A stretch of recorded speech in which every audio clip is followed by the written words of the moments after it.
ಕಾಂಗ್ರೆಸ್ನೊಳಗೆ ಈಗ ಡಿಸಿಎಂ ಹುದ್ದೆಗಾಗಿ ಇಷ್ಟು ಪೈಪೋಟಿ ನಡೀತಾ ಇರುವಂತೆ ಈ ಸಂದರ್ಭದಲ್ಲಿ ರೇಣುಕಾಚಾರ್ಯ ಅವರು ಬಾಲಕೃಷ್ಣ ಅವರ ಹೇಳಿಕೆಯನ್ನ ಕಾಟ್ ಮಾಡಿಬಿಟ್ಟು ಹೇಳ್ತಾ ಇರುವಂತದ್ದು. ಸಿದ್ದರಾಮಯ್ಯ ಹಾಗೆ ಡಿ.ಕೆ. ಶಿವಕುಮಾರ್ ಅವರನ್ನ ಹೊರತುಪಡಿಸಿ ಅಂದ್ರೆ ಅವ್ರನ್ನ ಬಿಟ್ಟು ಉಳಿದ 30 ಸಚಿವರನ್ನ ಡಿಸಿಎಂ ಮಾಡಿ ಅಂತ ಹೇಳ್ತಿದ್ದಾರೆ. ಅದು ಕೂಡ ಬಾಲಕೃಷ್ಣ ಹೇಳಿಕೆಯನ್ನ ಕೋಟ್ ಮಾಡಿ ರೇಣುಕಾಚಾರ್ಯ ವ್ಯಂಗ್ಯವಾಡ್ತಾ ಇರುವಂತದ್ದು. ಕಾಂಗ್ರೆಸ್ ಈಗ ಒಡೆದ ಮನೆಯಂತಾಗಿದೆ ಅಂತ ರೇಣುಕಾಚಾರ್ಯ ಹೇಳ್ತಾ ಇದ್ದಾರೆ. ದಾವಣಗೆರೆಯಲ್ಲಿ ಮಾಜಿ ಸಚಿವ ರೇಣುಕಾಚಾರ್ಯ ಹೇಳಿಕೆ ಇದೆ.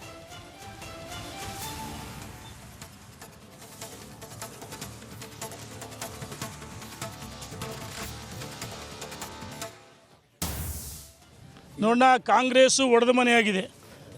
ಕೇವಲ 3 ಅಷ್ಟೇ ಅಲ್ಲ, ತ್ರಿವಳಿ CM ಅಲ್ಲ. ಈಗೇನು ಮುಖ್ಯಮಂತ್ರಿ ಡಿ.ಕೆ. ಶಿವಕುಮಾರ್ ಹೊರತುಪಡಿಸಿದವಲ್ಲ 32 ಸ್ಥಾನನೂ DCM ಅಂತ ಘೋಷಣೆ ಮಾಡಲಿ. ಇನ್ನು ಉಳಿದಂತೆ ಶಾಸಕರನ್ನ ಮಂತ್ರಿ ಕ್ಯಾಬಿನೆಟ್ ರ್ಯಾಂಕ್ ಎಲ್ಲರಿಗೂ ಕೊಟ್ಬಿಡಲಿ. ಈ ಭರವಸೆಗಳು ಬಿಟ್ಟಿ ಭರವಸೆಗಳು ಎಲ್ಲವೂ ಬೋಗಸ್ಸವು.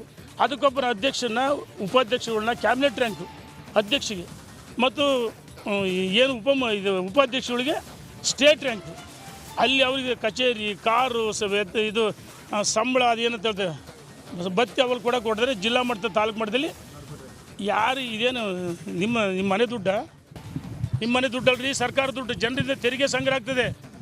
ಇದು ಕೊಟ್ಟಿದ್ದೆ ಆದರೆ ದೊಡ್ಡ ಹೋರಾಟ ಆಗುತ್ತೆ. ಏನು ಪುನರ್ವಸತಿ ಕೇಂದ್ರ, ಗಂಜಿ ಕೇಂದ್ರ ಮಾಡೋಕೆ ಹೊರಟಿದ್ದೀರಾ?